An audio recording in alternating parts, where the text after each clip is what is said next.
আসসালামু আলাইকুম, সবাইকে স্বাগত। 2026 এখন জমে উঠেছে।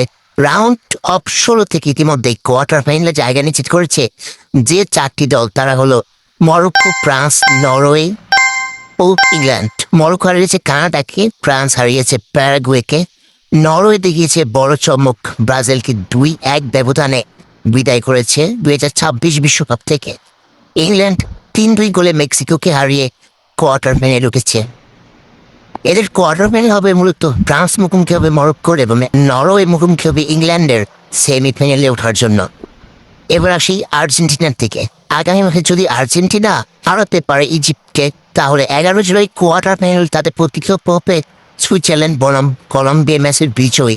অর্থাৎ সুইজারল্যান্ড বনাম কলম্বিয়া ম্যাচে যারাই জিতবে তাদের সাথে খেলা হবে আর্জেন্টিনার, যদি আর্জেন্টিনা রাউন্ড 16-তে জয়ী হতে পারে। আর আজকে সবচেয়ে বড় ম্যাচ পর্তুগাল বনাম স্পেন। এই ম্যাচে যে দল জিতবে তারা 10 জুলাই কোয়ার্টার ফাইনালে খেলবে যুক্তরাষ্ট্র বনাম বেলজিয়াম ম্যাচের বিজয়ী দলের সাথে। সবশেষ গোল্ডেন বুটের লড়াইয়ের খবর।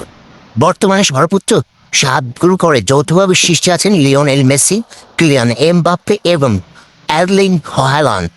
তাদের ঠিক পেছনে 6 গোল নিয়ে রয়েছেন হ্যারি কেন, ইংল্যান্ডের সুপরিচিত এবং জনপ্রিয় ফুটবলার। আপনার মতে এবার বিশ্বকাপ জিতবে কোন দল? আর্জেন্টিনা, পর্তুগাল নাকি অন্য কেউ? আর গোল্ডেন বুট শেষ পর্যন্ত কার হাতে উঠবে? আপনার মতামত কমেন্টে জানিয়ে দিন। ভিডিওটি ভালো লাগলে অবশ্যই একটি লাইক করে দেবেন, শেয়ার করে দেবেন এবং আর বিশ্বকাপ পেতে চ্যানেলটি অবশ্যই সাবস্ক্রাইব করতে ভুলবেন না। ধন্যবাদ।